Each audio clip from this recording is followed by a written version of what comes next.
All right, let's go ahead and get started with our very last section here. And this one we're going to do areas and lengths in polar coordinates. So let's take a look here at this method. Now, this is the method that's in the book. I don't know. I don't really think of it this way, but this is like taking a slice of a pie, and then they're taking and making the slices extremely thin. And I don't know, it's a fine way to do it, but you're taking like a fraction of the entire circle based on what that arc length is of how far you stepped and stuff like that. And I don't know. The way I always thought of it was if I had some curve going and I came out here and picked 2 points along this curve, I could make a triangle back to the origin here like this, and I could actually turn this into a right triangle.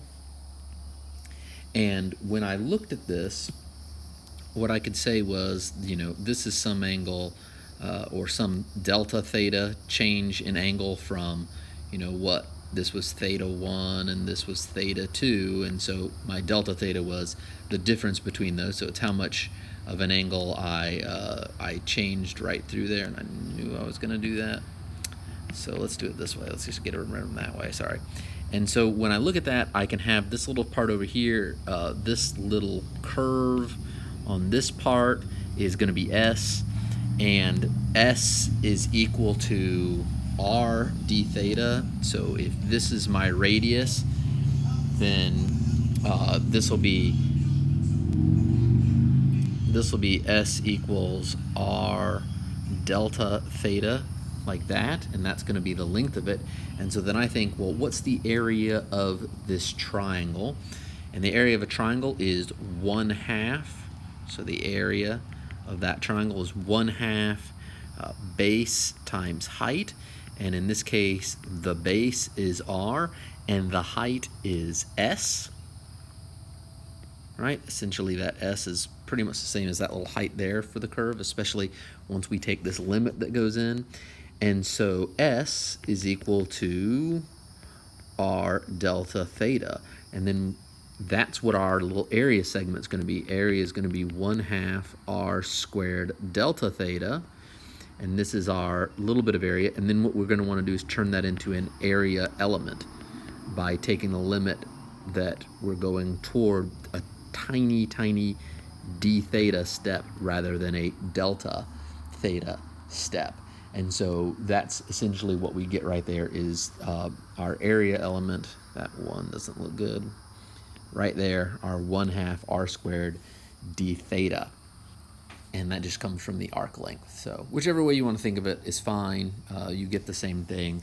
As you can see right here, they have their 1/2 R squared d theta, but it came from doing, we went through theta degrees, so it's, theta out of 2 pi total amount of the total circumference, right? So they were like delta theta over 2 pi times 2 pi r, which is, or pi, 2 pi r, which, pi r squared, what am I doing?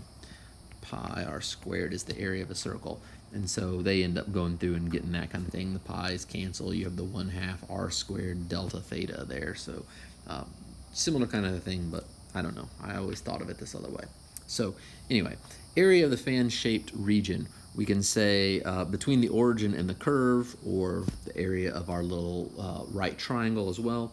You need it to be between alpha, or theta between alpha and beta. All right, alpha and beta. So this is going to be that area between them. You're going to want r greater than or equal to 0. Right, we're going for positive ones there. And then we need beta minus alpha to be less than, so our angle of rotation that we're going through total has to be less than or equal to 2 pi, because we don't want to go around multiple times and basically end up counting the same area twice, right? So if we were doing like the area of a circle here, we would start here and we would go around 1 time and we'd get the area of the circle. If you go around 1 and an extra amount of time, you're basically counting that area in there that you overlapped twice or 3 or 4 multiple times. So our area is just going to be the sum of all of our dAs, of all of our little area segments between alpha and beta, which is going to be the sum from alpha to beta of 1/2 r squared d theta. And that just comes from our areal differential, and basically it's the integral of the area differential here. So dA is going to be our 1/2. That's what I was just saying. It's our tiny little area segment, our tiny little sliver, which in this case is going to be r is a function of theta, right? Because we're in polar. And so we get that, d theta. Whatever our function is as a function of theta squared, and then d theta, which means up here we're doing integral from alpha to beta. We can put the 1/2 out front of f of theta. If you want to think of it this way, d theta, that's fine as well. But usually you're going to kind of think of it that way and sub out for whatever your function of r is. So let's try an example here. So we got find the area enclosed in the region xy plane enclosed by the cardioid. Should know that shape. We were doing it in the last video. The cardioid r equals 2 times 1 plus cosine theta. So our area is going to be the sum from 0 to 2 pi. We're going to go around all the way once. So we're starting here and we're going to go all the way around through a 2 pi rotation. And then we're going to do 1/2 r squared d theta. But r squared is 0 to 2 pi, put our 1/2 out here. R squared is the 2 times 1 plus cosine of theta squared d theta. And then it's just a matter of doing this integral. The 2 squared becomes a 2, that gives us a 4 over 2 out in front, 0 to 2 pi. And then we have the 1 plus cosine theta that gets squared. So, oh yeah, just to be clear, that was 2 squared that gave us that 4 right there. Okay?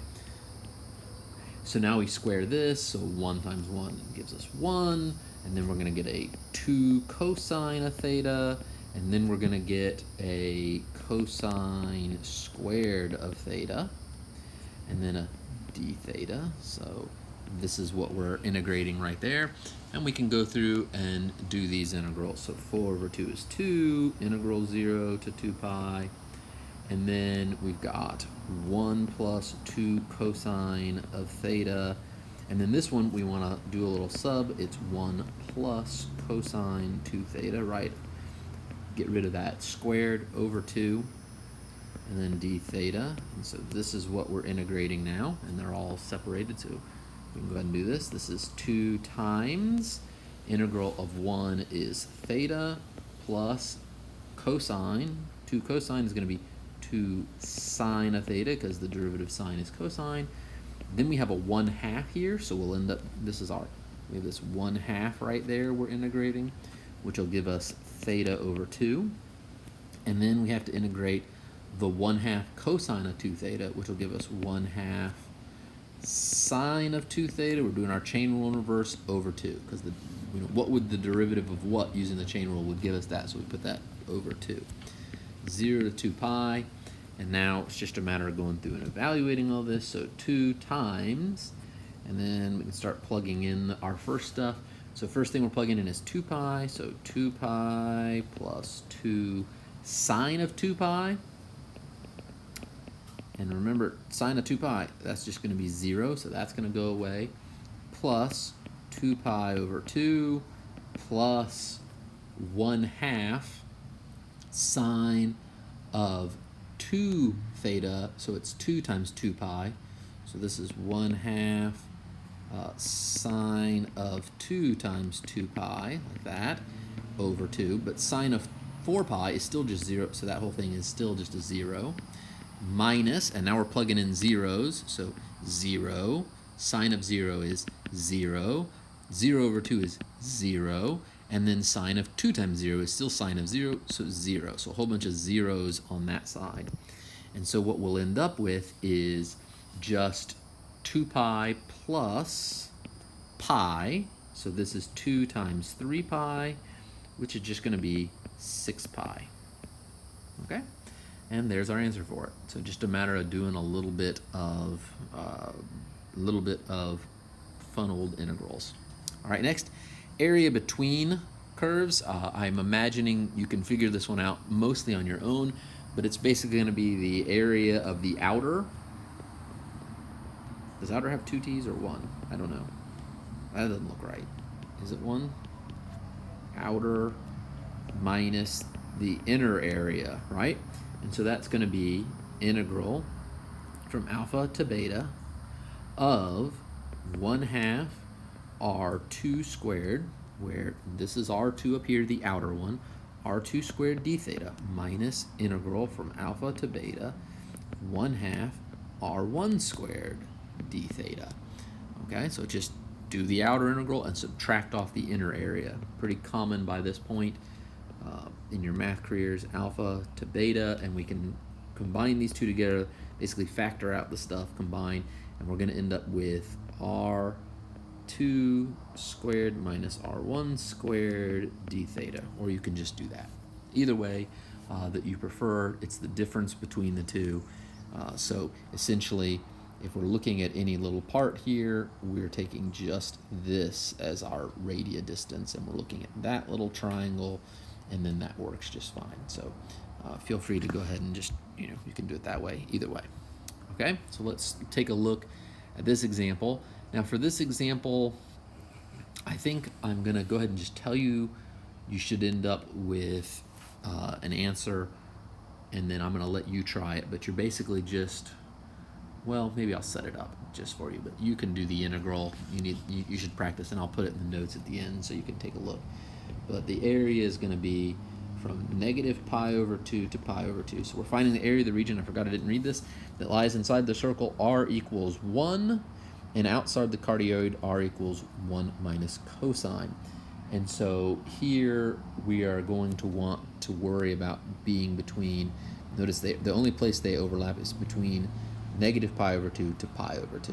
All right, so we're looking at this blue region here, so we're going to rotate from, essentially start from rotating around this way until we reach up to here. So that's what we're interested in. There's no need to go all the way 0 to 2 pi. So anyway, we wouldn't want to, that'd mess us up because it's going to do something with some areas out here that we're not going to want to mess with. So from negative pi over 2 to pi over 2, that's where we want to go. So this will be 1/2 of, first off, the outer one is the r squared. That's this one. The r equals 1 is the outer. So this is r equals 1. And so that's r2, basically. And then, well, that's already written right there. But anyway, that's our outer. So we're going to have 1 squared minus, and then our inner one is this one right here. That's r1, which is going to be our 1 minus cosine of theta, whole thing squared, and then d theta. And so that's basically the integral that you are going to want to take. You could take advantage of some symmetry with this, like noticing that from 0 to pi over 2 is going to be the same as 0, or negative pi over 2 to 0. So in other words, we could take advantage of this kind of symmetry for it and start going through it. But I want you to try and do that integral, and you should end up with, I'll write it, where should I write it? You should end up getting this equals 2 minus pi over 4. And I'll put it in the notes when I finish with this so that you can have it to take a look at. Okay, next, length of a polar curve. If you remember before, we had a function for this that we came up with was length of parametric curves, but now we need to take advantage of the idea that instead of parameterizing with t, we can with theta, and so x is r cosine theta, and r is some function of theta. So what we can say is that x is a function of theta, right? So this means x is a function of theta, right? And the same thing with y. Y is going to be r sine theta, and r is a function of theta. Again, or same function, why am I making it different? F of theta sine theta. So y is also a function of theta, which means we can parameterize our previous result, parametric formula for this, we can use that, but with theta instead, was that some length was equal to our integral, oops, that was from alpha to beta of the square root of, and here we'll make it dx over d theta instead of dt squared, plus dy over d theta instead of dt, dy over dt, and then times d theta. So I derived that out, but with dt in a previous video.